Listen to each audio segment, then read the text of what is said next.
Hello everyone, welcome back to my channel. আশা করি সবাই অনেক ভালো আছেন আর আমিও ভালো আছি।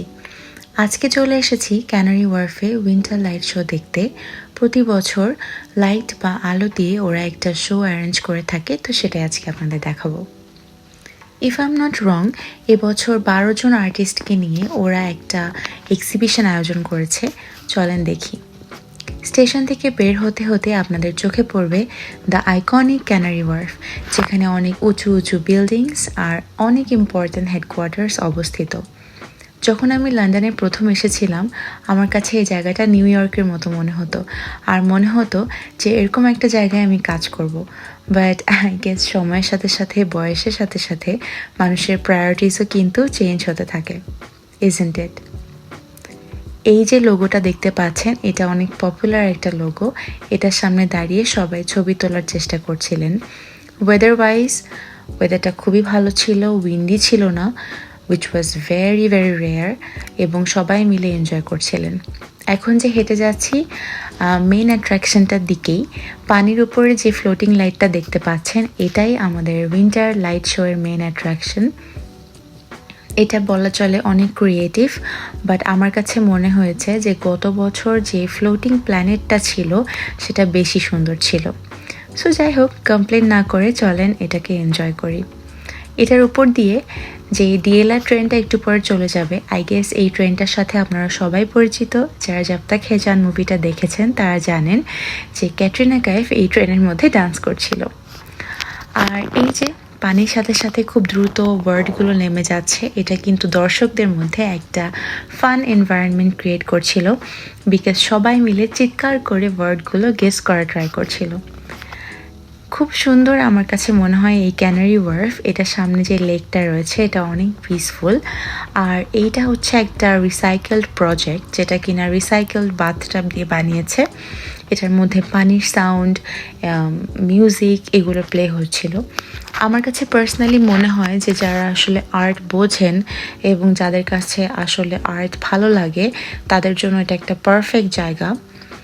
আর আমার to be honest fairy lights অনেক পছন্দ। এই যে আমি বিধ্বস্ত চেহারা নিয়ে সারাদিন কাজ করে এসে আমি আমার ফেভারিট ফেরি লাইটসগুলো এনজয় করছিলাম। আর আমার কাছে এই জায়গাটা বাণিজ্য মেলার মতো মনে হয়েছে এখনই মাইকে বলবে, হ্যাঁ ভাই, নাবিস্কো বিস্কিটের অফার চলছে, আসুন আসুন আসুন। তো যাই হোক, ঘুরে ঘুরে দেখছিলাম। আর এটা একটা ইউনিক একটা জায়গা, যেখানে কিনা পানির উপরে ফ্লোটিং বেলুন রেখে দিয়েছে ওরা, যেটা কিনা সবাই মিলে এনজয় করছিলেন।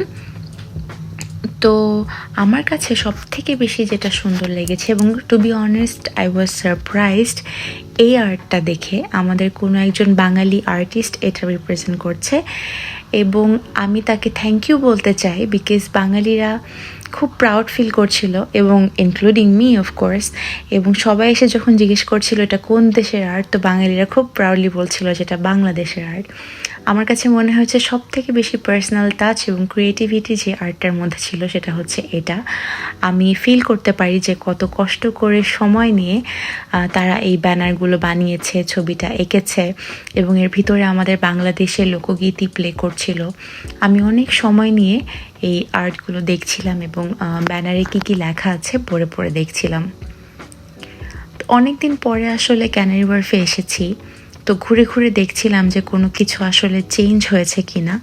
ভালোই লাগছিল। এই আর্টটা রিপ্রেজেন্ট করছে এআই টেকিং ওভার ম্যানকাইন্ডকে। সব কিছু মিলিয়ে এবছরের লাইট শোটা ভালোই ছিল, খারাপ বলবো না। এবং ছোটোখাটো লাইট এবং ছোটোখাটো ডিটেলসগুলো আপনাদের যদি চোখে পড়ে আপনাদের ভালো লাগবে। আমি বলবো যে যারা আসলে আপনারা লন্ডনে আছেন, তারা কিন্তু যদি চান খুব কম সময়ে কোথাও গিয়ে ইউনিক কিছু এক্সপিরিয়েন্স করার জন্য, তারা কিন্তু এই জায়গাটা আসতে পারেন, বিকজ এটা খুব বেশি দিন কিন্তু অ্যাভেলেবেল থাকবে না, খুব অল্প দিনের মধ্যে এটা শেষ হয়ে যাবে। তাই আমি সাজেস্ট করব যে দ্রুতই আপনারা এই জায়গাটা থেকে ঘুরে আসতে পারেন। রাত বাড়ার সাথে সাথে আসলে ঠান্ডাও বেড়ে যাচ্ছিল এবং একটু একটু উইন্ডি হওয়া শুরু হয়েছিল, তাই ভাবলাম যে আর সময় নষ্ট না করে বাড়ির দিকে এগোই। তো আস্তে আস্তে হেঁটে হেঁটে আসলে এক্সিটের দিকে চলে যাচ্ছিলাম। আর যেতে যেতেই এই লাইটগুলো দেখতে দেখতে এগোচ্ছিলাম।